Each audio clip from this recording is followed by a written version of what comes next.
നമസ്കാരം. കലാകൗമുദി ഓൺലൈനിലേക്ക് സ്വാഗതം. P C ജോർജിനെ കൊള്ളാവുന്ന ഒരു കസേരയിൽ കയറ്റി ഇരുത്തണമെന്നാണ് BJP കേന്ദ്ര നേതൃത്വത്തിന്റെ ആഗ്രഹം. എന്നാൽ അതിന് സംസ്ഥാന നേതൃത്വം അത്ര സമ്മതം മൂളുന്നില്ല. വഖഫ് ബിൽ വിഷയത്തിലടക്കം പി സി ജോർജും മകൻ ഷോൺ ജോർജും BJPക്ക് വേണ്ടി വലിയ പടവെട്ടലാണ് നടത്തിയത്. പി സി ജോർജിന്റെ മുസ്ലിം വിരുദ്ധ പ്രസ്താവനകൾ വലിയ തോതിൽ സംസ്ഥാനത്ത് വർഗീയ അസ്വാസ്ഥ്യങ്ങൾ വരെ ഉണ്ടാക്കി. എന്തുകൊണ്ട് തന്നെ പി സി ജോർജിനെ കൈവിടണ്ടെന്നും അദ്ദേഹത്തിന് ദേശീയ തലത്തിൽ മികച്ച ഒരു സ്ഥാനം നൽകണമെന്നുമാണ് ഇപ്പോൾ BJPയുടെ കേന്ദ്ര നേതൃത്വം ആഗ്രഹിക്കുന്നതത്രേ. അവർ അത് സംസ്ഥാന നേതൃത്വത്തെ അറിയിക്കുകയും ചെയ്തു. എന്തായിരിക്കും അത്? പി സി ജോർജിന് ഗവർണർ സ്ഥാനം നൽകാൻ BJP കേന്ദ്ര നേതൃത്വം ആഗ്രഹിക്കുന്നു എന്ന വാർത്തകളാണ് ഇപ്പോൾ പുറത്തു വരുന്നത്. ഒരു ക്രൈസ്തവ നേതാവിന് ദേശീയ തലത്തിൽ ഗവർണറാക്കാൻ BJP ആലോചിക്കുന്നത് വലിയ ചില രാഷ്ട്രീയ നീക്കങ്ങൾ മുന്നിൽ കണ്ടുകൊണ്ടാണ്. അതിൽ കേരളം മാത്രം പെടുന്നില്ല. മണിപ്പൂരിലെ സംഘർഷം അത് നിയന്ത്രിക്കാൻ കഴിയാതെ പോയത് വലിയ കൂട്ടക്കൊലകളിലേക്ക് അത് നയിച്ചതെല്ലാം BJP നേതൃത്വത്തിൽ കേന്ദ്ര സർക്കാരിനെയും അല്പമൊന്ന് അന്ധാളിപ്പിച്ചിരുന്നു. ദേശീയ തലത്തിൽ ന്യൂനപക്ഷങ്ങൾക്ക് എതിരാണ് BJP എന്ന ഒരു ചിന്ത വ്യാപകമായി പടർന്നു പിടിക്കുകയും അന്താരാഷ്ട്ര തലത്തിൽ തന്നെ അത് BJPക്കും ഇന്ത്യക്കും ചീത്തപ്പേരുണ്ടാക്കുകയും ചെയ്തു. അപ്പോൾ ക്രൈസ്തവരെ കൂടുതൽ പ്രീണിപ്പിച്ച് തങ്ങൾ ന്യൂനപക്ഷ വിരുദ്ധരല്ല, മറിച്ച് ചില തീവ്രവാദ ശക്തികളോട് മാത്രമേ തങ്ങൾക്ക് എതിർക്കുള്ളൂ എന്ന് കാണിക്കാനുള്ള നീക്കമാണ് ഇപ്പോൾ കേന്ദ്ര BJP നേതൃത്വം നടത്തുന്നത്.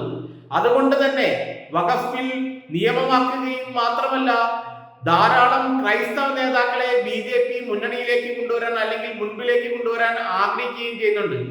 അതിന്റെ ഭാഗമായാണ് പി സി ജോർജിന് ദേശീയ തലത്തിൽ ഒരു വലിയ ഉത്തരവാദിത്വം നൽകാൻ BJP കേന്ദ്രങ്ങൾ ഉദ്ദേശിക്കുന്നതെന്നാണ് നമുക്ക് മനസ്സിലാക്കാൻ കഴിയുന്നത്.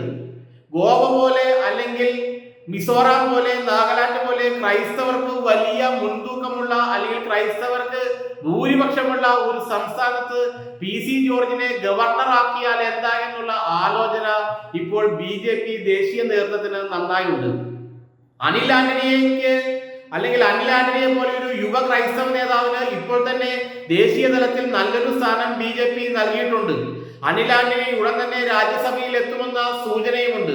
അതോടൊപ്പം തന്നെയാണ് പി സി ജോർജിനെ ഗോവയിലോ അല്ലെങ്കിൽ നാഗാലാൻഡിലോ മിസോറാമിലോ പോലുള്ള ക്രൈസ്തവ ഭൂരിപക്ഷ സംസ്ഥാനത്ത് ഗവർണർ ആക്കാനുള്ള ഒരു പരിപാടിയുമായി BJP രംഗത്ത് വരുന്നത്. അത് കേരളത്തിൽ വലിയ തോതിൽ തങ്ങൾക്ക് ഗുണം ചെയ്യുമെന്ന സൂചന BJPക്ക് ലഭിച്ചിട്ടുണ്ട്.